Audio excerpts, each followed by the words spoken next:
Tem um momento em que você percebe que não está mais tentando conquistar alguém. Está tentando impedir que essa pessoa te esqueça. E isso destrói por dentro de um jeito silencioso. Porque você manda mensagem, demonstra, procura, insiste, releva a frieza, aceita pouco e mesmo assim continua sentindo que nunca é suficiente. O pior não é só a distância do outro, é a maneira como, aos poucos, você vai se abandonando para manter alguém por perto.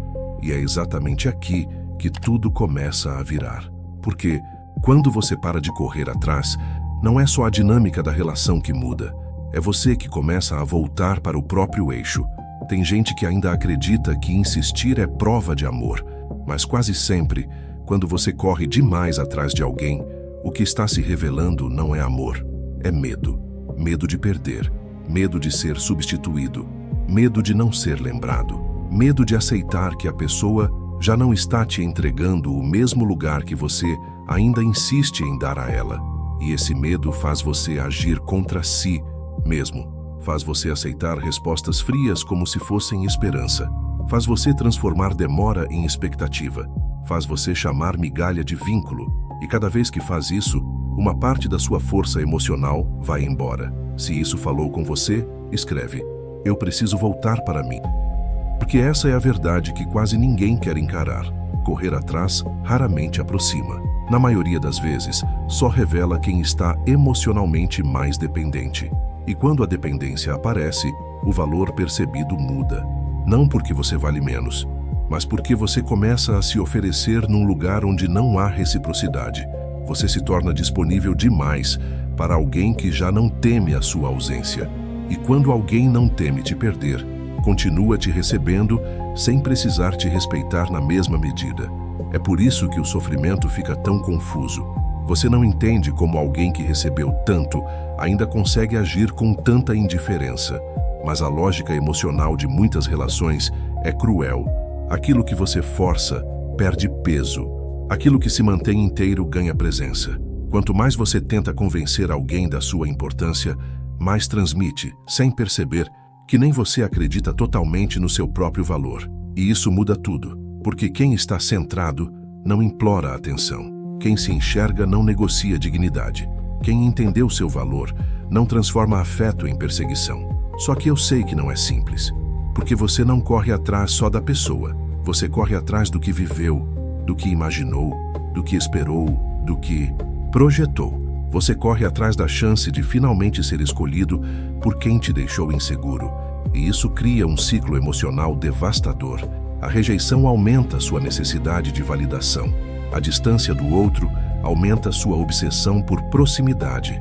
O silêncio dele faz você falar mais. A frieza dele faz você tentar aquecer uma relação que já está te consumindo. E quando percebe, já não está mais vivendo, está reagindo.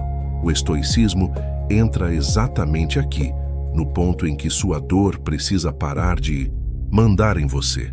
Porque a primeira grande virada não é fazer o outro sentir sua falta. É perceber que você está sofrendo porque entregou ao outro o poder de definir seu estado emocional. Se ele responde, você melhora. Se ele some, você desaba. Se ele demonstra pouco, você aceita mesmo assim. Se ele dá sinais confusos, você continua. Isso não é conexão. Isso é escravidão emocional. E nenhuma pessoa vale o preço da sua paz. Os estoicos ensinavam que todo sofrimento se multiplica quando colocamos nossa estabilidade naquilo que não controlamos. E você não controla o sentimento do outro. Não controla a disponibilidade do outro. Não controla se a pessoa vai perceber sua ausência, se vai sentir falta, se vai voltar, se vai mudar. Mas controla uma coisa que muda completamente o jogo. A decisão de parar de se perder por quem já não faz questão de te encontrar. Essa decisão parece pequena por fora, mas por dentro ela é uma revolução. Porque parar de correr atrás não é fazer cena, não é estratégia infantil para provocar ciúme, não é manipulação emocional para testar interesse, é um corte interno. É quando você entende que insistir onde não existe entrega só prolonga a ferida. É quando você começa a enxergar que o seu apego não está sustentando amor nenhum. Está apenas adiando um confronto que você tem medo de fazer. o confronto com a verdade de que talvez essa pessoa não te queira como você quer ser querido. E aceitar isso dói, mas continuar se arrastando dói mais. Talvez a sua dor hoje seja justamente essa. Não a falta da pessoa em si, mas a humilhação silenciosa de ainda esperar algo de quem já mostrou distância. O peso não está só na ausência. Está em perceber que você tem se desrespeitado para manter viva uma esperança que o outro não alimenta.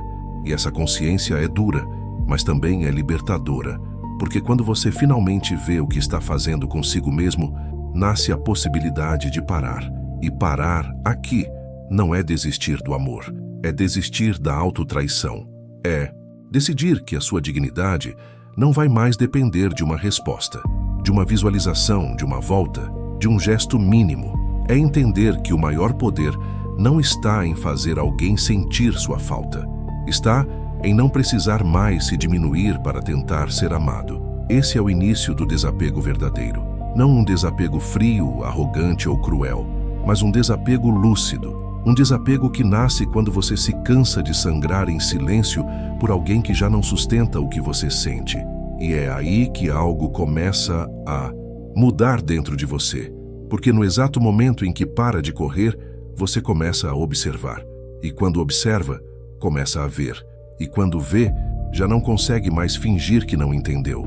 Você começa a notar o quanto se anulou, o quanto se adaptou, o quanto aceitou menos do que merecia, o quanto chamou ansiedade de amor, o quanto chamou apego de conexão, o quanto chamou insistência de esperança. E essa lucidez, por mais dolorosa que seja, é o primeiro passo para recuperar seu valor.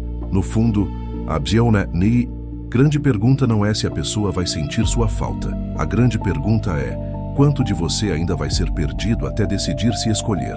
Porque enquanto você mantiver sua energia presa na reação do outro, continuará emocionalmente refém. Mas quando começa a voltar para si, a relação muda de centro. Deixa de ser sobre convencer alguém a ficar e passa a ser sobre nunca mais abandonar a si mesmo para que alguém fique. Essa é a porta de entrada da sua força. E nos próximos passos, você vai entender por que a sua insistência alimenta a distância, como o silêncio revela mais do que palavras, e por que recuperar o controle emocional é a única forma de sair dessa dor sem se destruir no processo. O que mais machuca em tudo isso é que no começo você acredita que está lutando pela relação. Você pensa que está sendo maduro, paciente, compreensivo. Pensa que insistir mostra profundidade. Pensa que demonstrar mais pode fazer o outro perceber o seu valor. Só que existe uma linha silenciosa entre amar e se desgastar tentando ser visto. E muita gente só percebe que cruzou essa linha quando já está emocionalmente exausta, vivendo em função de sinais mínimos, esperando uma resposta como se dela dependesse o próprio equilíbrio. Você não chama isso de perda de controle no início. Você chama de esperança. Mas por dentro, o que está crescendo é outra coisa. Porque quando você corre atrás de alguém que se afasta, algo muito perigoso começa a acontecer. O foco sai da realidade e vai para a interpretação. Você para de olhar o que a pessoa faz e passa a viver tentando decifrar o que ela quis dizer, o que ela talvez sentiu, o que ela pode estar pensando, o que aquele silêncio significa, o que aquela frieza esconde. E quanto mais confusa a pessoa é, mais a sua mente trabalha para transformar escassez em possibilidade. É assim que a dependência emocional se fortalece, não apenas pela falta do outro, mas pela sua tentativa constante de preencher com fantasia aquilo que o outro não entrega com clareza. Você percebe isso quando começa a justificar tudo. A demora vira cansaço, a ausência vira fase difícil, a frieza vira medo de se envolver, a indiferença vira trauma mal resolvido. E enquanto você faz esse esforço para proteger a imagem da pessoa, vai ferindo a si mesmo sem perceber, porque toda explicação que você cria para aliviar o comportamento dela pesa sobre você. No fim, a mensagem que fica dentro da sua mente é simples e cruel. Eu preciso entender mais, ceder mais, esperar mais, suportar mais. E essa lógica vai ensinando o seu coração a sobreviver com quase nada. É por isso que parar de correr atrás assusta tanto, Porque não é apenas interromper contato, reduzir a procura ou conter o impulso de mandar mensagem. É cortar o ciclo interno que te mantinha ligado à esperança de ser finalmente reconhecido. E quando esse ciclo começa a ser interrompido, você sente abstinência emocional, sente vontade de procurar, de ver se a pessoa notou sua ausência, de testar se ainda existe espaço, de provocar algum sinal que alivia a ansiedade. Não porque isso seja amor profundo, mas porque seu sistema emocional se acostumou a buscar no outro uma dose de validação para suportar o vazio. Esse é um dos pontos mais importantes que você precisa entender. Muitas vezes, o que te prende não é mais a pessoa, é a necessidade de sentir que você ainda importa para ela. E isso muda completamente a leitura da dor, porque quando você acredita que sofre apenas por amor, continua idealizando. Mas quando enxerga que uma parte do seu sofrimento vem da necessidade de aprovação, de resposta, de confirmação, você começa a recuperar lucidez. O problema deixa de ser apenas "eu gosto dela" e passa a ser "eu estou entregando meu valor nas mãos de alguém emocionalmente indisponível". E essa consciência dói, mas organiza. Talvez seja exatamente isso que você esteja vivendo. Você não está sofrendo só porque a pessoa se afastou. Está sofrendo porque o afastamento dela ativou em você uma ferida muito mais antiga. A sensação de não ser suficiente para ser escolhido com clareza. Por isso você insiste tanto. Por isso o silêncio bate tão fundo. Por isso cada migalha reacende tudo. Porque não é só sobre essa pessoa. É sobre o que ela desperta em você. É sobre o quanto a frieza dela toca aquele lugar onde você teme ser descartável, substituível, esquecível. E é aí que o estoicismo deixa de ser uma ideia bonita e vira necessidade prática. Porque se você não aprender a separar o que a pessoa faz daquilo que sua ferida interpreta, vai continuar reagindo sem consciência. Vai continuar correndo atrás, não por escolha, mas por impulso. Vai continuar tentando resolver fora aquilo que está desmoronando dentro. E ninguém vence esse tipo de dor apenas mudando o comportamento externo. Você pode até parar de mandar mensagem por alguns dias, mas se por dentro ainda estiver vivendo em função do outro, a prisão continua. A força verdadeira começa quando você observa o próprio impulso em vez de obedecer a ele. Quando sente vontade de procurar e em vez de agir imediatamente, você se pergunta: o que eu realmente estou buscando agora? Contato ou alívio? Resposta ou validação? Proximidade ou confirmação de valor? Essa pergunta desmonta muita ilusão, porque várias vezes você vai perceber que não quer nem conversar de verdade. Você só quer diminuir a angústia de se sentir esquecido. E quando entende isso, algo poderoso acontece. A pessoa deixa de ser o centro do problema. O centro passa a ser a sua relação com a rejeição. Isso muda tudo, porque enquanto você acredita que precisa do outro para se sentir inteiro, toda distância parece ameaça, toda demora parece rejeição, toda dúvida parece abandono. Mas quando começa a tratar a raiz da ferida, a dinâmica perde força. Você entende que a sua ansiedade não é uma ordem, que o seu apego não é prova de destino, que a sua vontade de correr atrás não é sinal de que deve correr. Muitas vezes é exatamente o contrário. É sinal de que você precisa parar. E parar exige coragem. Muita mais coragem do que insistir. Insistir, às vezes, é só desespero disfarçado de sentimento nobre. Parar é encarar o vazio sem anestesia. É deixar vir a dor que você tentava evitar toda vez que procurava a pessoa. É suportar a falta de resposta sem transformar isso numa humilhação maior. É aceitar que você não terá controle sobre o que o outro sente. E, principalmente, é aceitar que sua dignidade não pode mais ser negociada em troca de atenção.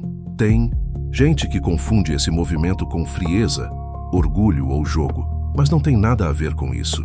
Existe uma diferença enorme entre se afastar para manipular e se recolher para se reconstruir. Uma coisa nasce da carência tentando provocar efeito, a outra nasce da lucidez tentando salvar o que restou de você.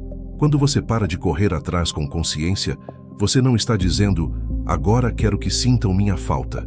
Você está dizendo, eu não vou mais me abandonar desse jeito. E essa é uma das Frases mais poderosas que alguém ferido pode viver, mesmo sem falar em voz alta. Só que a mente resiste, porque ela se acostumou a acreditar que fazer mais sempre produz resultado. Então, quando você se recolhe, vem a inquietação, vem a dúvida, vem aquele pensamento insistente dizendo que talvez, se você mandasse só mais uma mensagem, tudo poderia mudar. Talvez se explicasse melhor, se demonstrasse de outro jeito, se fosse mais paciente, se entendesse mais. Mas observe com sinceridade, quantas vezes você já fez isso e quantas vezes saiu fortalecido? Quase nunca, porque toda vez que você vai atrás sem reciprocidade, a ferida se aprofunda, talvez não no mesmo instante. Às vezes, vem até um alívio curto, mas depois volta pior, porque você percebe que continua tentando sustentar sozinho algo que o outro não está disposto a construir com você. Essa é a verdade difícil que liberta. Insistir em quem não se posiciona claramente é uma forma de violência emocional contra si mesmo. Pode parecer pesado ouvir isso, mas é isso que acontece. Você se expõe de novo ao mesmo corte, se oferece de novo ao mesmo vazio, cria expectativa em cima do mesmo padrão. E tudo isso vai ensinando seu coração a tolerar desrespeito em nome de uma esperança que não se concretiza. Até que um dia você se olha e quase não se reconhece mais. Já não sabe se está amando, se está implorando, se está esperando, se está viciado naquela montanha russa emocional. Só sabe que está cansado. E talvez esse cansaço seja a sua salvação, porque existe um tipo de exaustão que não destrói. Ela acorda. É quando você se cansa de sofrer pelos mesmos motivos, de justificar o injustificável, de romantizar a ausência, de chamar confusão de conexão, de insistir em alguém que só aparece quando convém. Esse cansaço pode marcar o começo da sua virada. Não porque a dor some de repente, mas porque você para de alimentar aquilo que te enfraquece. É nesse ponto que a valorização pessoal deixa de ser discurso e vira prática. Valorização não é postar frase forte, parecer desapegado ou fingir indiferença. Valorização é não se oferecer onde não existe cuidado. É não insistir onde só existe ambiguidade. É não tentar convencer alguém a te reconhecer. É entender que quem precisa ser lembrado o tempo todo está ocupando um lugar que nunca foi firme, e você não foi feito para viver pedindo o mínimo. Quando essa percepção entra de verdade, você começa a se perguntar coisas que antes evitava. Por que eu continuo tentando tanto? Por alguém que já me mostrou tão pouco? Por que a possibilidade de ser querido por essa pessoa pesa mais do que o mal que essa dinâmica me causa? Por que eu tenho tanto medo de soltar alguém que nem está me segurando de verdade? Essas perguntas incomodam, porque tiram a fantasia e colocam você diante da realidade. Mas é justamente isso que abre espaço para a reconstrução. O estoico não foge da realidade para sofrer menos. Ele encara a realidade para não ser governado pela ilusão. E a sua ilusão talvez tenha sido acreditar que insistência transforma desinteresse em profundidade, que disponibilidade constante prova valor, que suportar migalhas é sinal de amor forte. Não é. Amor que te desmonta enquanto você tenta merecê-lo já deixou de ser abrigo faz tempo. E enquanto você não reconhece isso, continua chamando de conexão aquilo que no fundo só está te esvaziando. Então entenda com firmeza, o silêncio da pessoa não é um enigma que você precisa resolver. A distância dela não é uma missão para você vencer. A frieza dela não é um teste da sua capacidade de amar. Tudo isso precisa parar de ser lido como desafio emocional, porque cada vez que você transforma desinteresse em meta, você se coloca numa posição de inferioridade afetiva. E ninguém reconstrói o próprio valor enquanto continua tentando provar merecimento a quem já se acostumou a receber sem corresponder. Você não precisa correr mais rápido, precisa parar, precisa suportar a verdade sem correr para anestesiar a dor com mais insistência. Precisa aceitar que a ausência do outro está revelando a ausência de si mesmo. E essa descoberta, por mais dura que seja, é o que vai começar a te libertar. Na próxima parte, eu vou aprofundar o ponto mais delicado dessa jornada. Por que o silêncio do outro mexe tanto com você? Como a rejeição ativa carências antigas? E de que forma essa dor pode ser transformada em autocontrole em vez de obsessão? O silêncio machuca tanto porque ele não fere só no presente. Ele acorda tudo, aquilo que você já tentou esconder de si mesmo. Quando alguém se afasta sem clareza, responde frio, some sem explicar ou entrega presença em doses mínimas, a dor não fica só na superfície da relação. Ela desce para um lugar mais fundo. Um lugar onde você começa a se perguntar o que há de errado com você, o que faltou em você, o que essa outra pessoa viu de insuficiente para não permanecer, para não demonstrar, para não escolher com firmeza. E é exatamente aqui que muita gente se perde. Porque, em vez de enxergar o comportamento do outro como reflexo da limitação dele, começa a transformar tudo em sentença contra si. Você tenta parecer forte por fora, mas por dentro entra numa batalha silenciosa. Relembra conversas, revisita gestos, analisa detalhes, procura sinais, tenta descobrir em que momento deixou de ser importante. Só que essa busca nunca termina, porque ela não está sendo feita no campo da verdade. Está sendo feita no campo da carência. E carência não quer clareza. Carência quer qualquer interpretação que mantenha viva a esperança. Por isso você se apega a mínimos indícios, a contradições, a sinais ambíguos, a pequenas demonstrações que, no fundo, não sustentam nada. É como se o seu coração preferisse viver preso a uma possibilidade fraca do que encarar a dor de uma realidade forte. O problema é que essa fuga da realidade tem um preço alto. Toda vez que você transforma o silêncio do outro em um enigma a ser decifrado, você se afasta mais de si.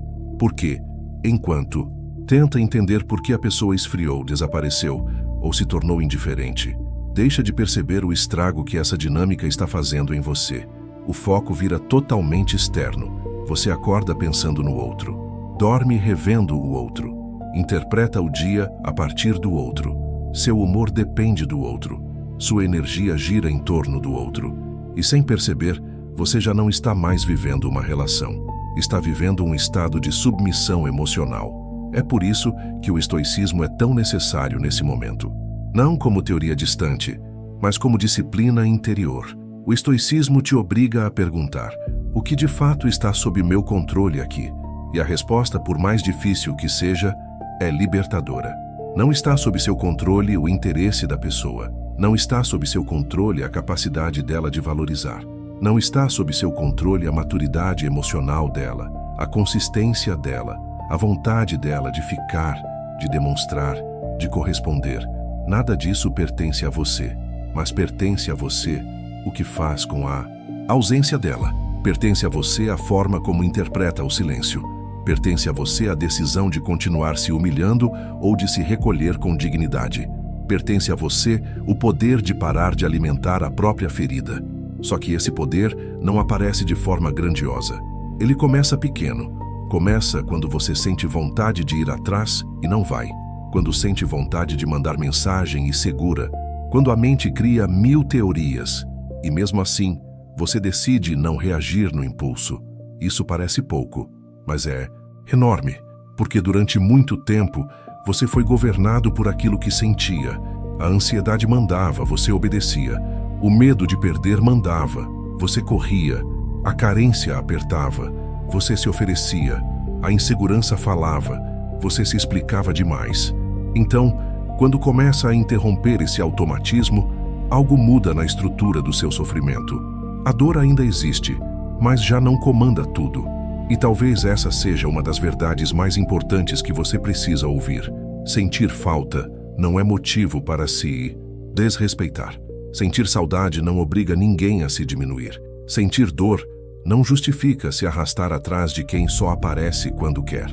O seu sofrimento é real, mas ele não pode virar permissão para que você se traia de novo e de novo. Porque toda vez que você usa a dor como justificativa para buscar migalhas, fortalece exatamente a parte sua que precisa enfraquecer. A parte que acredita que qualquer presença vale mais do que a própria paz. Talvez o que esteja te prendendo seja isso. Não a intensidade do que viveu, mas a dificuldade de suportar o vazio que ficou. E esse vazio é traiçoeiro, porque ele faz parecer que a única forma de aliviar a dor é voltar para a fonte que a provoca. Parece contraditório, mas é assim que funciona em muitos vínculos emocionais desregulados. A mesma pessoa que te fere vira a pessoa que, por alguns instantes, consegue aliviar a ferida com um gesto mínimo. E isso vicia. Você começa a associar o outro a alívio, mesmo que esse alívio venha de uma dor criada pela própria dinâmica entre vocês. Por isso é tão difícil soltar, porque não parece que está abrindo mão de alguém, parece que está abrindo mão da única coisa que ainda consegue acalmar o caos. Mas isso é ilusão. A calma verdadeira não nasce da volta do outro, nasce da reconstrução do seu centro. E reconstruir o centro exige que você pare de tratar a ausência como prova da sua falta de valor.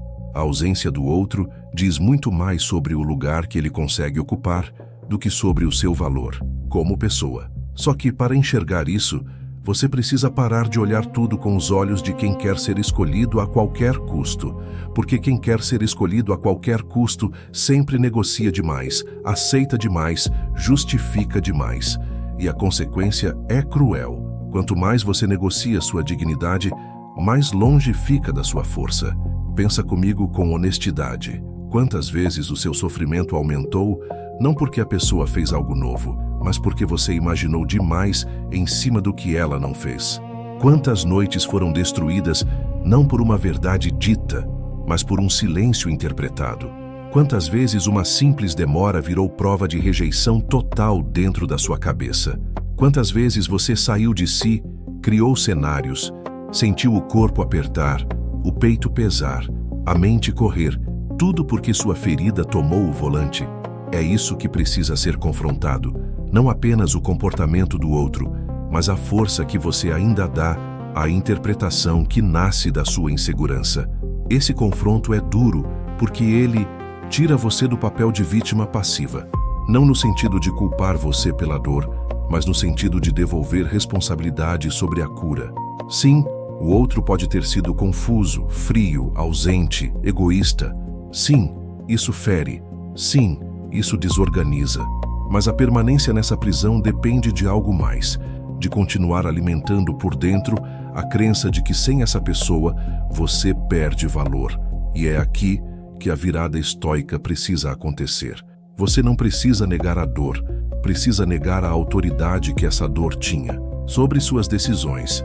Quando os estoicos falavam de domínio interno, não estavam dizendo que sentir é fraqueza, estavam dizendo que ser arrastado por cada emoção sem consciência é viver como escravo da própria instabilidade. E talvez você esteja cansado exatamente disso, cansado de acordar e já procurar sinais, cansado de checar se foi lembrado, cansado de precisar de qualquer gesto para se sentir minimamente em paz, cansado de viver no limite entre expectativa e decepção, cansado de ser puxado para baixo por alguém que talvez nem perceba a profundidade do estrago que causa. Esse cansaço pode ser o começo da sua disciplina. Disciplina emocional não é frieza, é não se entregar ao impulso toda vez que a ferida grita. É perceber que o peito apertou, mas ainda assim não correr atrás. É sentir vontade de se explicar, mas escolher o silêncio digno. É ter recaídas mentais, sem transformá-las em recaídas de atitude. É saber que a saudade veio, mas não tratá-la como ordem. Essa prática parece invisível por fora, mas por dentro, ela vai devolvendo pedaços de você que estavam espalhados na dependência emocional. E tem mais uma verdade que você talvez precise ouvir sem filtro. Às vezes, a sua maior dor não é perder a pessoa. É perder a fantasia de que, se fosse finalmente escolhido por ela, todas as suas inseguranças seriam curadas. Isso pesa muito, porque faz parecer que soltar essa relação é abrir mão da chance de se sentir suficiente. Só que essa chance nunca esteve realmente nas mãos do outro. Nenhuma pessoa consegue curar de forma estável a ferida de alguém que ainda não voltou para si. No máximo, distrai por um tempo. Depois, qualquer afastamento reabre tudo. Por isso, o maior poder não está em reconquistar presença. Está em deixar de depender dela para se sentir inteiro. Quando essa compreensão entra, o jogo interno muda. Você começa a perceber que não está apenas sofrendo por alguém, Está lutando contra uma sensação antiga de abandono, de desvalor, de não pertencimento. E isso explica por que a dor parece tão desproporcional. Explica por que pequenas atitudes do outro causam terremotos emocionais dentro de você. Explica por que, mesmo vendo sinais claros de desinteresse, ainda existe resistência em soltar. O vínculo com essa pessoa virou gatilho para algo maior. E só quando você entende isso, consegue tratar a causa, não apenas o sintoma. A causa, muitas vezes, é ter aprendido a confundir amor com esforço. É ter aprendido que para merecer presença, você precisa insistir, provar, suportar, esperar, se adaptar.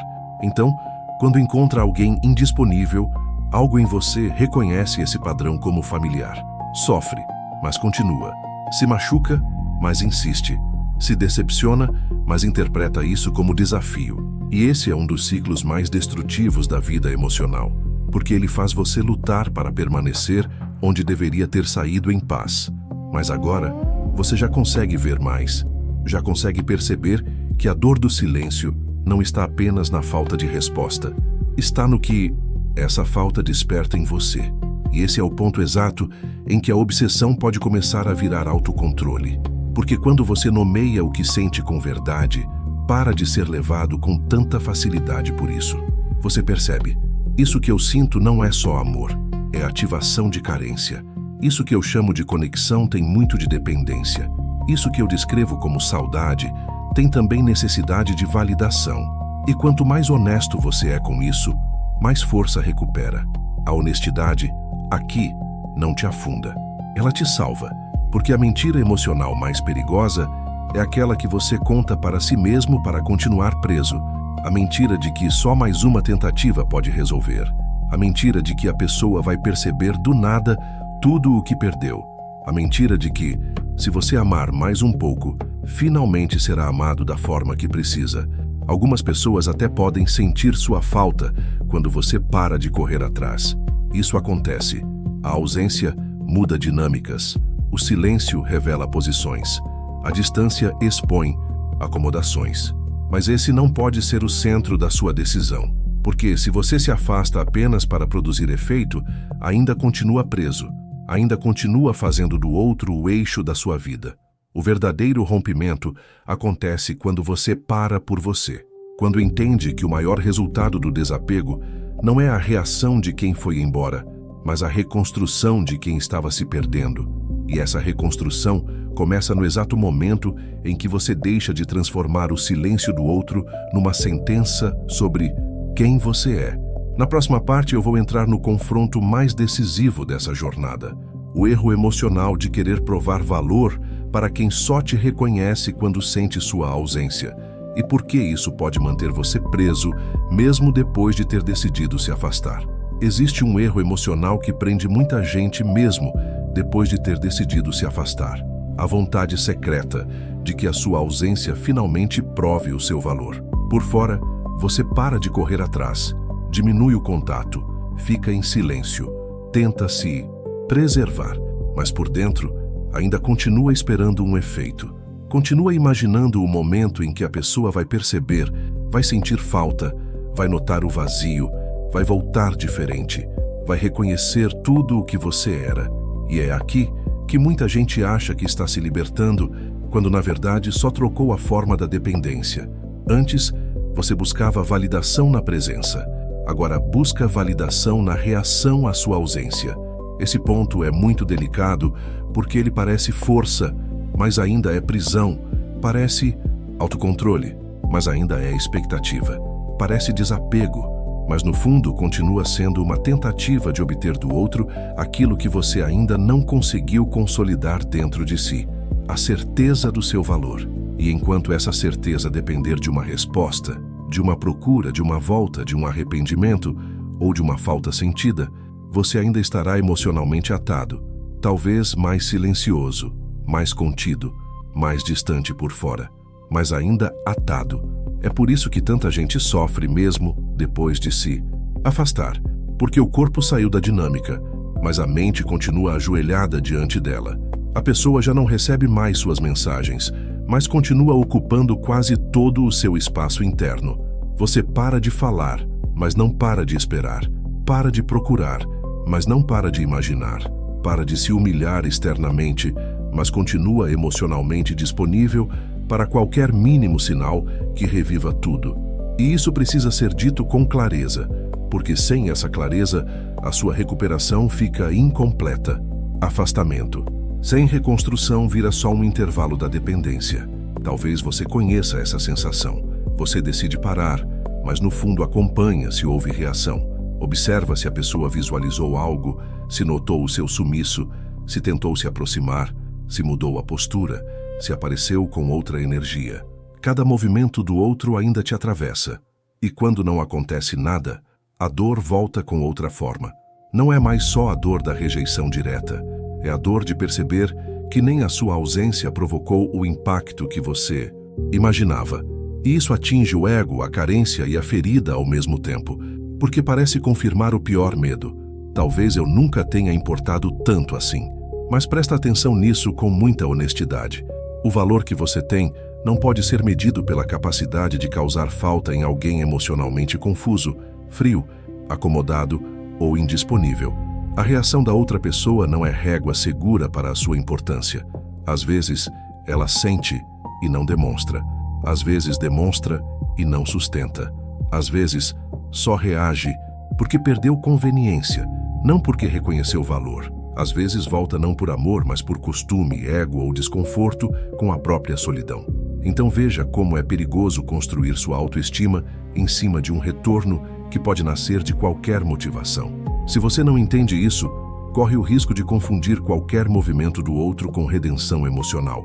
É assim que muitos vínculos recomeçam sem ter sido curados.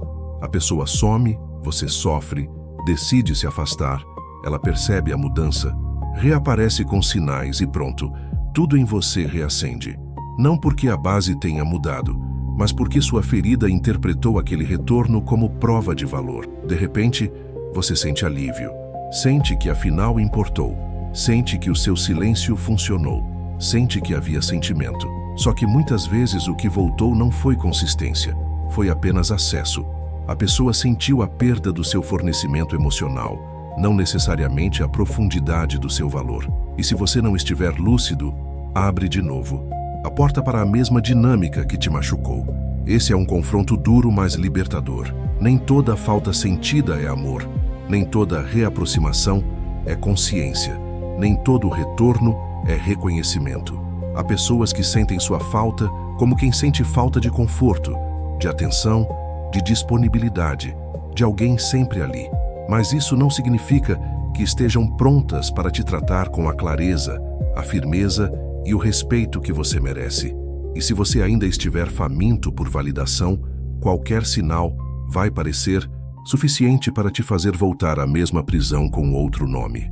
O estoicismo te salva exatamente nesse ponto, porque ele corta a ilusão do efeito externo como fonte de poder. O estoico não mede a própria força pela reação do outro. Mede pela capacidade de permanecer inteiro diante do que não controla. E isso muda tudo. Porque quando você realmente entra nesse estado, parar de correr atrás deixa de ser uma estratégia para alterar o comportamento alheio. Passa a ser uma decisão moral consigo mesmo. Uma decisão de não se violar mais. Uma decisão de não continuar oferecendo presença a quem só valoriza quando sente escassez. Uma decisão de sair do papel de quem sempre precisa desaparecer para ser percebido. Essa última parte é muito importante. Porque quem só é notado quando se afasta já estava sendo mal colocado desde antes. Relação saudável não depende do susto da perda para gerar respeito. Não depende da retirada para produzir atenção. Não depende da sua ausência para o outro lembrar que você existe. Quando alguém só desperta para o seu valor no momento em que perde acesso, isso não deve ser recebido automaticamente como sinal de amor profundo. Muitas vezes, é apenas o reflexo de uma dinâmica conveniente, onde sua presença era tratada como garantida demais para ser cuidada. E aqui entra uma verdade que machuca, mas cura. Quando você está sempre disponível para quem oferece pouco, sua presença deixa de ser percebida como escolha e passa a ser lida como certeza. E aquilo que parece sempre garantido costuma ser menos valorizado por pessoas imaturas emocionalmente. Não porque você tenha menos valor, mas porque você se colocou num lugar em que não havia consequência para a falta de reciprocidade. Você continuava ali. Mesmo ferido, continuava. Mesmo ignorado, continuava. Mesmo confuso, continuava. Então a pessoa aprendia, mesmo sem dizer, que podia te ter sem precisar te honrar. Por isso parar é tão poderoso. Não porque seja uma técnica mágica para fazer alguém voltar, mas porque interrompe o padrão que te colocava abaixo. Quando você se retira de uma dinâmica em que vinha sendo tratado como opção emocional, você quebra a pedagogia do fácil acesso. Você mostra, primeiro para si mesmo, que sua presença não será mais entregue de forma irrestrita, onde não há responsabilidade afetiva. E isso reorganiza sua energia. Porque até então, você vivia tentando ser reconhecido por alguém que já se beneficiava da sua permanência sem precisar amadurecer. Só que existe uma armadilha aqui. Se você transforma esse afastamento numa prova, continua emocionalmente subordinado. Você pensa, agora ela vai ver, agora ela vai sentir, agora ela vai entender. E sem perceber, continua vivendo em função de uma futura confirmação. Continua esperando que o outro valide sua decisão. Continua precisando que algo aconteça do lado de lá para sentir que fez a coisa certa. Mas quem está realmente voltando para si não precisa desse certificado, porque a própria paz já começa a se tornar evidência suficiente. No começo, essa paz é pequena, quase imperceptível. Não é um alívio completo, não é libertação instantânea, mas ela aparece em momentos específicos. Quando você percebe que não precisou implorar, quando consegue passar por uma noite difícil sem procurar, quando sente a saudade e ainda assim escolhe não se abandonar, quando entende que a ausência do outro ainda dói, mas já não arrasta você com a mesma violência. São nesses detalhes que seu poder começa a retornar, não como espetáculo, como estrutura. E estrutura é muito mais importante do que efeito, porque efeito externo pode enganar. A pessoa pode voltar e nada ter mudado. Pode sentir falta e continuar confusa. Pode procurar você e ainda assim não saber te valorizar. Já a estrutura interna não engana. Quando ela cresce, você começa a perceber com mais nitidez aquilo que antes relativizava. Começa a sentir menos fascínio por migalhas. Começa a reconhecer mais cedo a ambiguidade. Começa a notar o peso de certas atitudes sem precisar romantizá-las. Começa a perder o interesse em provar valor para quem só enxerga sua importância quando perde acesso. E isso é maturidade emocional nascendo.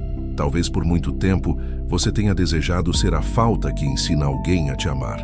Mas existe uma pergunta mais importante agora. Por que você aceitaria ser reconhecido apenas depois de ser perdido? Por que aceitaria como prêmio tardio aquilo que já deveria ter sido dado com presença, clareza e reciprocidade? Por que uma pessoa só acordar para você quando sente sua ausência deveria ser suficiente para restaurar sua confiança? Essas perguntas não são para endurecer seu coração, são para impedir que sua carência faça acordos ruins em nome de um alívio momentâneo. Porque alívio momentâneo não é cura, e retorno não é transformação. A pessoa pode reaparecer e você ainda estar diante da mesma limitação emocional com outra embalagem. Pode vir mais atenciosa por alguns dias, mais sensível, mais disponível e, mesmo assim, carregar a mesma incapacidade de sustentar constância. Se você ainda estiver sedento para ser visto, vai aceitar o começo como prova de mudança. Mas quem está reconstruindo valor aprende a observar continuidade, não intensidade passageira. Aprende a não se emocionar imediatamente com o que antes só serve para reabrir ciclo. Esse é o lugar onde o seu poder amadurece de verdade. Quando você deixa de se perguntar apenas, será que agora ela sentiu minha falta? E passa a perguntar, mesmo que sinta, essa pessoa sabe me sustentar com clareza, respeito e consistência? Vê a diferença? Na primeira pergunta, você ainda está centrado no próprio ego ferido. Quer saber se impactou. Quer confirmação de importância. Na segunda, você já está centrado em discernimento. Quer saber se aquilo que volta merece espaço. Quer saber se a relação, de fato, tem base para não te destruir de novo. Essa mudança parece sutil, mas é enorme, porque ela marca a saída do campo da carência e a entrada no campo da consciência. Antes, qualquer movimento do outro te capturava. Agora você começa a avaliar. Antes, a ausência te colocava abaixo. Agora, ela te ensina a ver. Antes, você queria ser validado. Agora, quer ser respeitado. Antes, o foco era provocar falta. Agora, o foco é proteger a própria integridade. E isso sim é poder emocional. Poder emocional não é fazer alguém sofrer sua ausência. É não precisar mais da dor do outro para confirmar seu valor. É não depender de arrependimento, saudade ou retorno para se sentir importante. É conseguir olhar para o próprio coração ferido e dizer: eu sei o que senti, eu sei o que ofereci, eu sei o quanto isso doeu, mas eu não vou usar minha vida para implorar reconhecimento tardio. Quem realmente se reencontra não transforma o próprio afastamento num palco para reação alheia. Transforma esse afastamento numa travessia de volta para si. E quando essa travessia começa a ser levada a sério, uma consequência aparece. Você passa a enxergar o quanto a sua busca por amor estava misturada com uma luta desesperada para não se sentir descartável. Isso é profundo, porque revela que a sua insistência não era só por vínculo, era também por identidade. Você queria que a pessoa te escolhesse para finalmente sentir que não era tão substituível assim. Só que enquanto essa necessidade continuar viva, qualquer relação vira tribunal, e você vive esperando uma sentença favorável sobre o seu valor.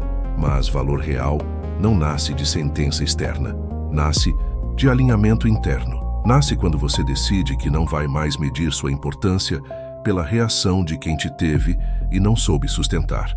Nasce quando você prefere a dor limpa da verdade à esperança suja da dependência. Nasce quando entende que o maior ganho de parar de correr atrás não está em fazer falta. Está em deixar de mendigar espaço. Está em sair do lugar onde você precisava se esvaziar para ser notado. Na próxima parte, eu vou te mostrar como começa a reconstrução real depois desse corte. O que fazer com o vazio, como transformar a abstinência emocional em força mental e por que o autocontrole precisa virar prática diária para que você não volte a se perder. Depois que você para de correr atrás, vem uma fase que quase ninguém fala com honestidade. Não é a fase da paz imediata.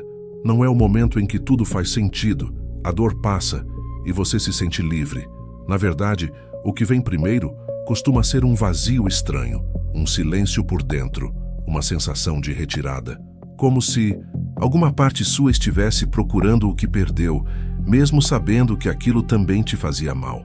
E muita gente interpreta esse vazio como sinal de que fez a escolha errada, mas não fez. O que você está sentindo não é fracasso, é abstinência emocional. Isso precisa ser entendido com profundidade, porque sem essa compreensão, você corre o risco de voltar para a mesma dinâmica, achando que está seguindo o coração, quando na verdade está apenas fugindo do desconforto da ruptura.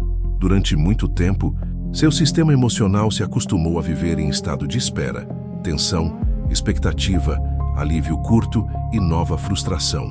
Isso virou padrão interno, virou rotina do corpo, da mente, da atenção. Então, quando você decide parar de correr atrás, não está só se afastando de uma pessoa, está interrompendo um ciclo que ocupava espaço dentro de você. É por isso que o vazio vem tão forte, não porque aquela relação era necessariamente o amor da sua vida, mas porque sua mente se habituou a girar em torno dela. E aqui está um dos pontos mais delicados da sua reconstrução. Você vai precisar aprender a não confundir falta de estímulo com falta de amor, porque o apego emocional desregulado cria intensidade.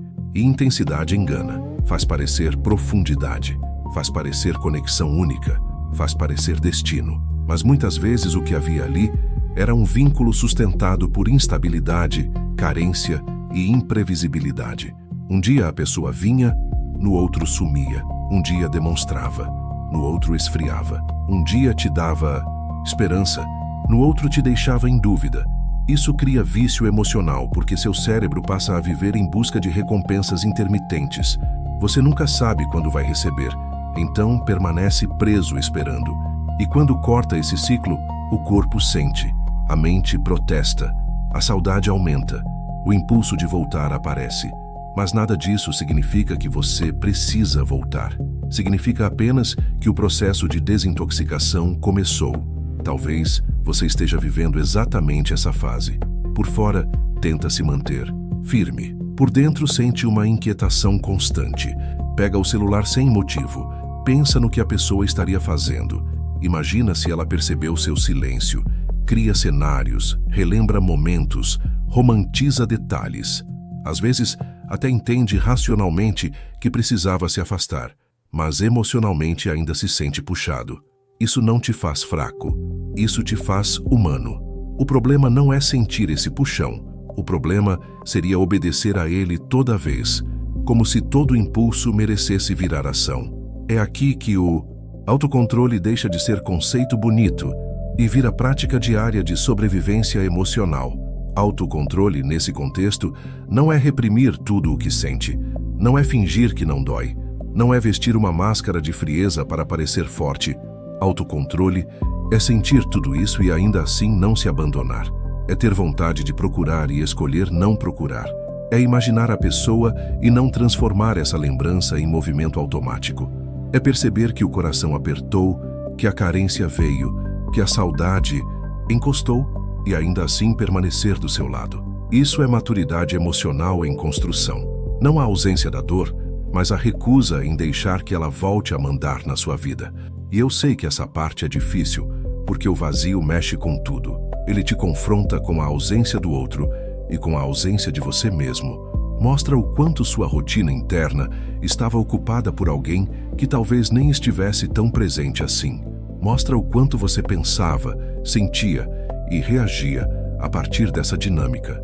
E quando esse espaço fica sem preenchimento imediato, surge a tentação de preencher rápido, de qualquer forma, mandando mensagem, revendo fotos, entrando nas redes, criando aproximações indiretas, inventando motivos para retomar contato. Tudo isso parece aliviar, e às vezes alivia mesmo, por alguns minutos ou algumas horas. Mas quase sempre, o preço vem depois. Porque o alívio rápido alimenta a dependência. E toda vez que você recorre ao outro para anestesiar a própria abstinência, ensina seu coração a continuar dependente daquilo que o enfraquece. O estoicismo oferece uma base muito firme para atravessar esse momento. Ele ensina que desconforto não é emergência, dor não é comando, saudade não é direção, carência não é verdade absoluta. Tudo isso passa pelo seu corpo e pela sua mente, mas não precisa definir sua conduta. Essa visão é poderosa, porque devolve a você a capacidade de observar sem ser imediatamente engolido. Você começa a perceber: estou sentindo vontade de voltar, mas isso não é uma ordem. Estou me sentindo vazio, mas isso não prova que aquela pessoa era meu lugar. Estou com medo de ter perdido, mas isso não significa que eu deva me perder de novo. Essas distinções salvam, porque o maior risco dessa fase não é sentir falta. É interpretar a falta como sinal de destino. É pegar a dor da retirada e transformá-la em argumento para reconstruir a mesma prisão. É dizer para si mesmo que ainda ama demais para soltar, quando muitas vezes o que está acontecendo é que você ainda não aprendeu a ficar consigo no silêncio que ficou. E essa aprendizagem exige disciplina. Não uma disciplina dura e cruel, mas uma disciplina fiel. Fiel à sua cura. Fiel ao que você já viu. Fiel à verdade que doeu, mas finalmente apareceu. Vai haver dias em que sua mente tentará negociar. Ela vai dizer que agora você está mais forte e poderia voltar sem se machucar. Vai sugerir que uma conversa talvez encerrasse melhor as coisas.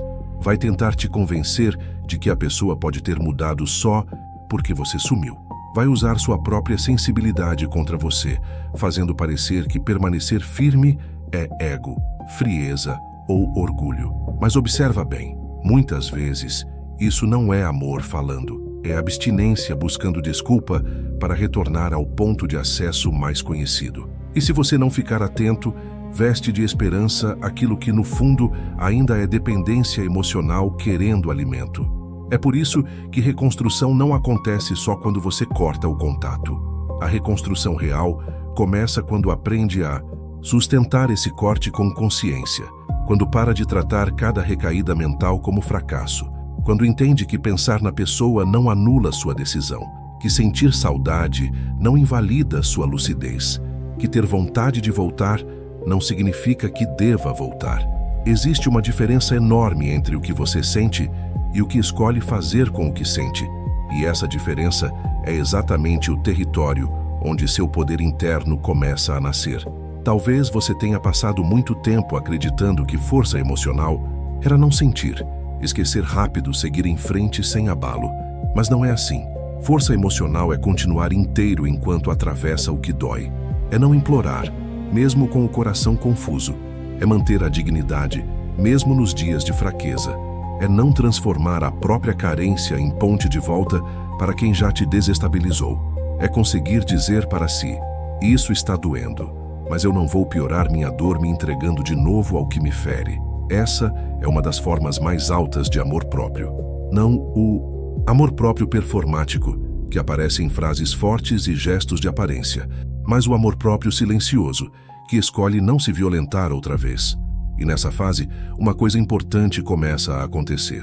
Aos poucos, você vai percebendo que o vazio não é só perda. Ele também é espaço. Espaço que antes estava ocupado pela obsessão, pela ansiedade, pela espera, pela interpretação constante.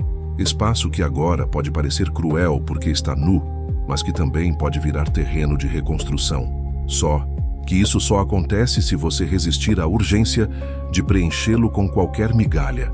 O vazio precisa ser atravessado, não anestesiado. Precisa ser habitado com presença, não com fuga, porque é dentro dele que você começa a se reencontrar sem precisar da resposta de ninguém.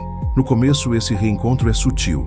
Você nota que pensou um pouco menos, que conseguiu passar uma tarde sem checar sinais, que a dor veio, mas não te arrastou com a mesma intensidade, que uma lembrança doeu, mas não virou ação, que uma vontade forte passou sem precisar ser obedecida. Isso pode parecer pequeno, mas não é.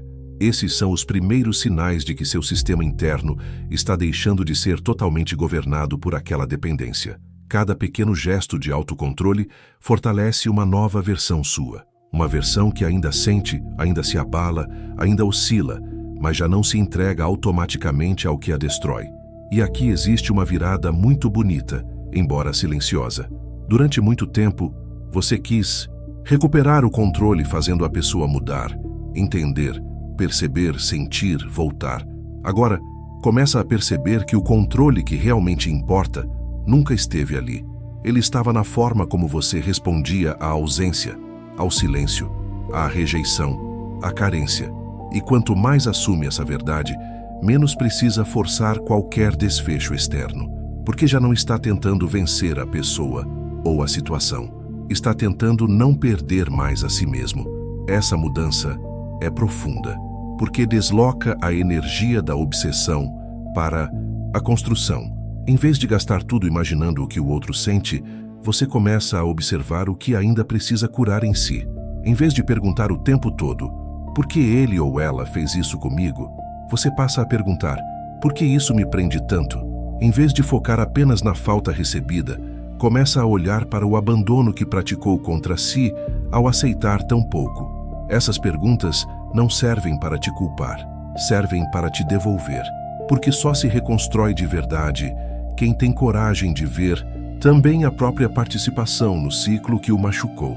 E quando essa coragem aparece, uma nova relação com a dor começa a nascer.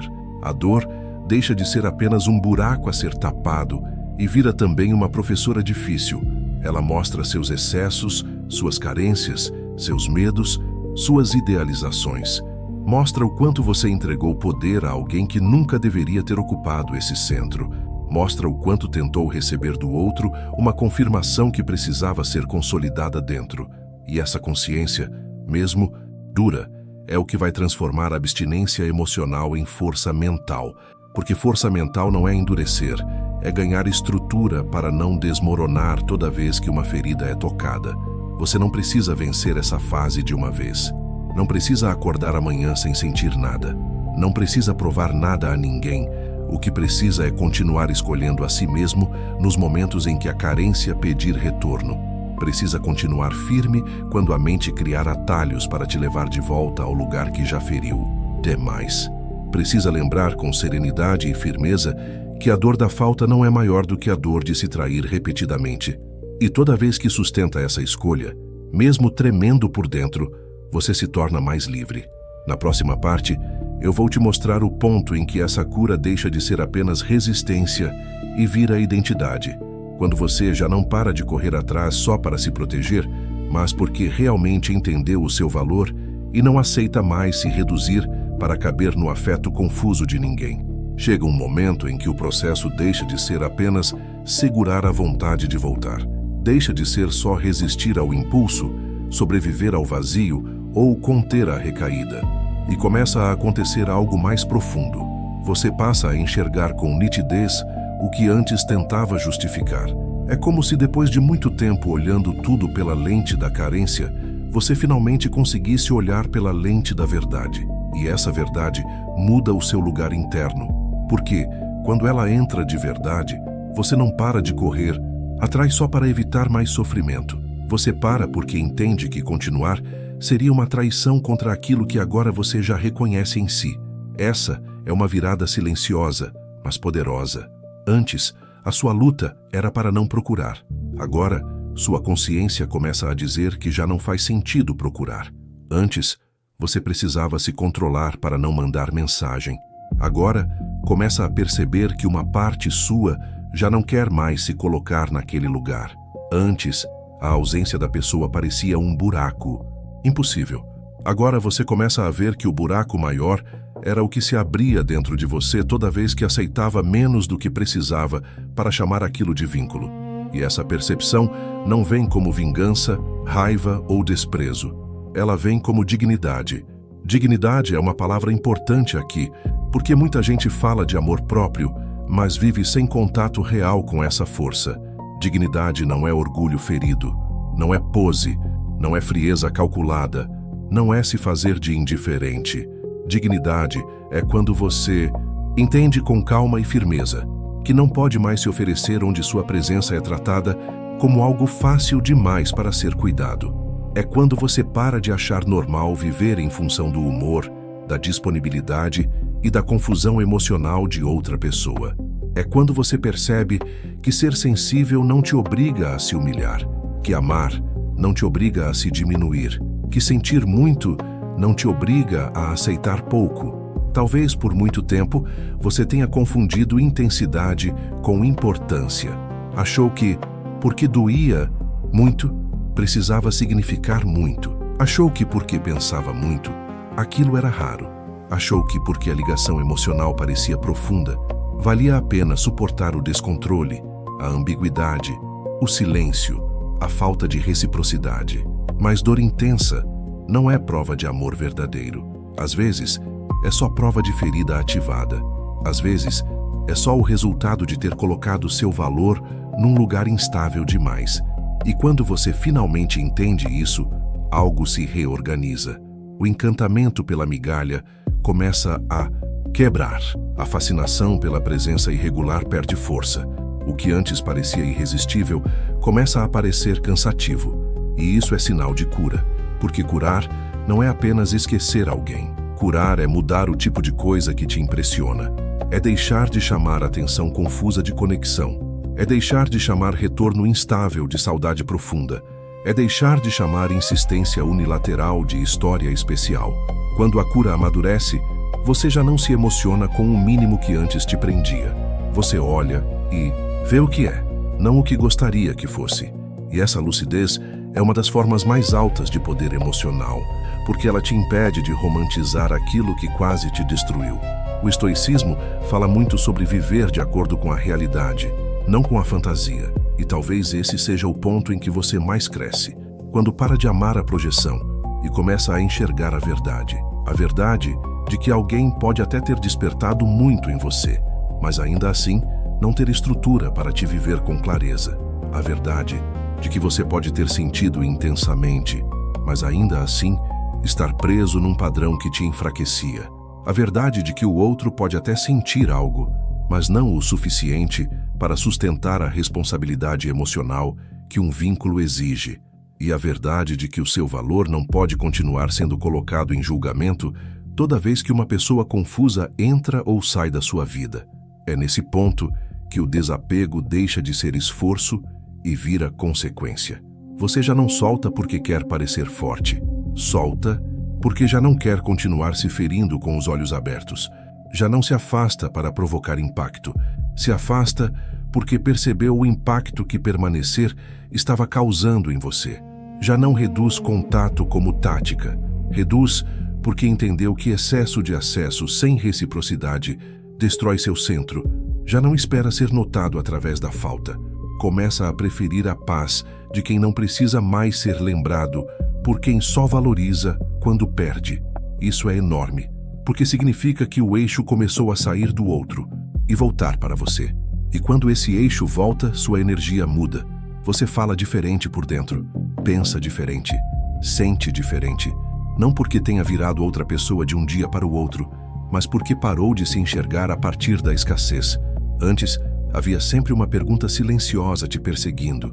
O que me falta para ser escolhido? Agora, aos poucos, essa pergunta vai sendo substituída por outra. Por que eu aceitaria um lugar onde preciso me provar o tempo todo? Percebe a mudança? Na primeira, você está abaixo, tentando merecer. Na segunda, você está consciente, avaliando o que te é oferecido. Essa troca muda completamente a sua postura emocional. E isso não significa que a dor desapareceu por completo. Não significa que memórias deixam de existir, que recaídas mentais nunca mais virão, que em alguns dias a saudade não volte. Significa apenas que a sua identidade já não está mais misturada com a necessidade de ser reconhecido por quem te desorganizou. Significa que, mesmo sentindo, você já sabe o suficiente para não se entregar à ilusão com a mesma facilidade. Significa que a sua consciência ficou mais forte do que a fantasia. E quando isso acontece, a pessoa pode até continuar atravessando seus pensamentos por um tempo, mas já não ocupa o trono que antes ocupava. Esse é o momento em que o amor próprio começa a deixar de ser discurso e vira critério. Critério para o que você aceita, critério para o que interpreta, critério para o que merece continuidade, critério para o que já não negocia. Porque uma das grandes marcas de quem está se reconstruindo é essa. A pessoa para de se impressionar apenas com a presença e começa a observar qualidade, consistência, responsabilidade, clareza. Já não basta gostar, já não basta querer, já não basta sentir. É preciso sustentar. E se não sustenta, você sofre, talvez, mas já não entrega tudo como antes. Talvez essa seja a maior recuperação do seu poder. Parar de tratar seu próprio coração como algo que pode ser colocado diante de qualquer instabilidade só porque existe sentimento envolvido. Sentimento sem direção pode virar perdição. Sentimento sem consciência pode virar dependência. Sentimento sem dignidade pode virar humilhação repetida. Então, quando você começa a colocar verdade, limite e presença interna junto daquilo que sente, o amor deixa de ser um buraco onde você cai e passa a ser algo que precisa caminhar ao lado do seu valor, não por cima dele. Isso também muda a forma como você lê a ausência. Antes, a ausência parecia prova de que você precisava correr mais. Agora começa a aparecer informação. Antes, o distanciamento do outro ativava desespero. Agora, começa a revelar incompatibilidades, indisponibilidades, padrões que você já não quer romantizar. Isso não te torna frio, te torna lúcido. E lucidez salva mais corações do que esperança cega. Porque esperança sem discernimento prende. Lucidez, ainda que doa, liberta. Há algo muito forte quando você finalmente entende que não precisa mais convencer ninguém do seu valor. Quem precisa ser convencido demais provavelmente já está olhando de um lugar onde não consegue te ver com profundidade. E não cabe a você se esgotar para compensar a falta de visão do outro. Não cabe a você sangrar em excesso para despertar percepção em quem se acostumou à sua entrega. Não cabe a você continuar disponível só para manter um fio de presença com alguém que não sustenta um lugar sólido na sua vida. Essa consciência pode parecer dura no começo, mas ela te devolve uma paz que nenhuma migalha é capaz de dar. E existe outra mudança importante aqui. Antes, você queria ser especial para aquela pessoa. Agora, começa a querer ser leal a si mesmo. Isso parece simples, mas é uma mudança de vida. Porque, enquanto seu foco era ser especial para o outro, você aceitava quase tudo que alimentasse essa fantasia. Qualquer aproximação servia, qualquer sinal bastava, qualquer abertura virava esperança. Mas quando seu foco se torna lealdade consigo, a régua sobe. Você já não abre as portas com tanta facilidade para o que chega sem firmeza. Você já não negocia seu centro por uma emoção passageira. Você já não chama de oportunidade aquilo que, no fundo, é apenas repetição de um ciclo que um dia te feriu. É aqui que sua mente forte começa a nascer de verdade. Não como rigidez, não como frieza emocional, não como incapacidade de amar, mas como capacidade de sentir sem se entregar ao que te reduz. Capacidade de acolher a saudade sem transformá-la em recaída. Capacidade de reconhecer o que viveu sem querer reviver o que te quebrava. Capacidade de ver alguém voltar e, ainda assim, não confundir isso com o merecimento automático de acesso ao seu coração. Mente forte não é a mente que nunca balança.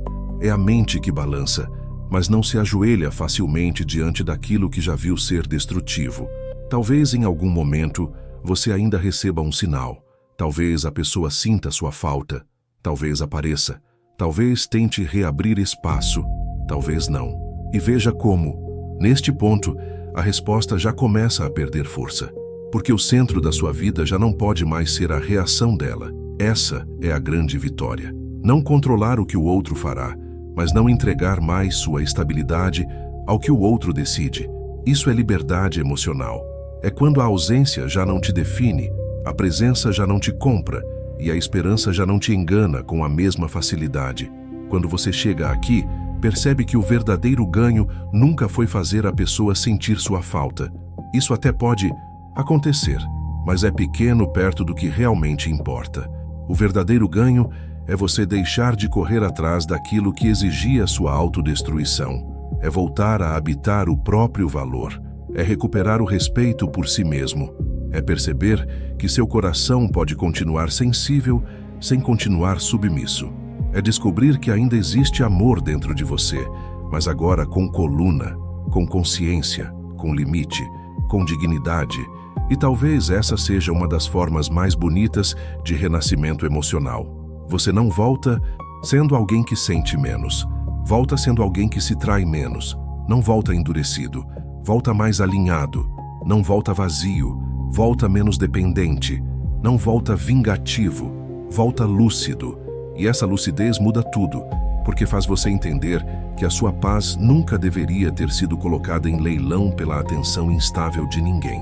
Na última parte, eu vou fechar essa jornada com a consolidação do seu poder interno. Como transformar tudo isso numa nova postura de vida. Como nunca mais voltar ao lugar de mendigar afeto. E porque a sua verdadeira vitória começa quando você sai desse vídeo decidido a não se abandonar de novo. No fim de tudo, a grande mudança não acontece quando a pessoa sente sua falta. A grande mudança acontece quando você deixa de precisar disso para continuar em pé. Esse é o ponto em que o seu poder interno se consolida. Não como uma explosão emocional, não como uma vitória exibida, não como uma resposta dada ao outro, mas como uma decisão silenciosa e profunda de nunca mais se abandonar para manter alguém por perto. Porque, se você olhar com sinceridade para tudo o que viveu, vai perceber que a pior dor não foi só o afastamento da pessoa, foi o afastamento de si mesmo. Foi cada vez que você se calou para não desagradar, cada vez que aceitou menos para não perder, cada vez que insistiu mesmo ferido, cada vez que transformou ansiedade em prova de amor, cada vez que chamou de esperança aquilo que, no fundo, era medo de soltar. O sofrimento maior não estava apenas na ausência do outro. Estava no quanto você foi se deixando para trás para continuar acreditando em algo que já estava te quebrando por dentro. E é por isso que a sua vitória agora não pode ser pequena. Ela não pode se resumir a fazer alguém voltar, sentir, perceber ou se arrepender. Tudo isso ainda seria pouco diante do que realmente está em jogo. O que está em jogo é a reconstrução da sua própria presença. É a volta da sua dignidade. É a firmeza de não negociar mais sua paz por atenção instável.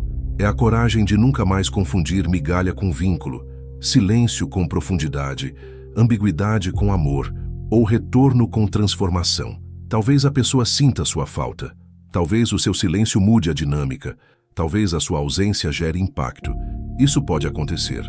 Mas agora você já sabe, isso não é o centro, porque o maior poder não está no efeito que a sua retirada causa no outro. Está no efeito que ela causa em você quando é feita com consciência. Está no momento em que você percebe que consegue sobreviver sem se humilhar, que consegue sentir sem implorar, que consegue amar sem se destruir, que consegue lembrar sem voltar correndo, que consegue sofrer sem entregar de novo o próprio valor nas mãos de quem nunca soube sustentá-lo. Esse é o tipo de força que ninguém vê de imediato, mas que muda uma vida inteira.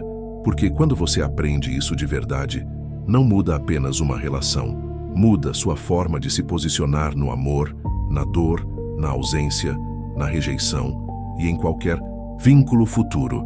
Você para de entrar em relações para ser validado, para de amar com medo de ser deixado, para de se oferecer em excesso para provar valor, para de romantizar confusão emocional só porque sente muito, e começa a carregar uma presença diferente, uma presença de quem continua sensível, continua profundo, continua capaz de amar, mas já não aceita qualquer forma de vínculo só para não ficar sozinho. E essa transformação não te torna distante, te torna inteiro, não te torna frio, te torna seletivo com o que entra no seu coração, não te torna inacessível, te torna consciente do preço que pagou quando permitiu acesso demais para quem não tinha maturidade para cuidar.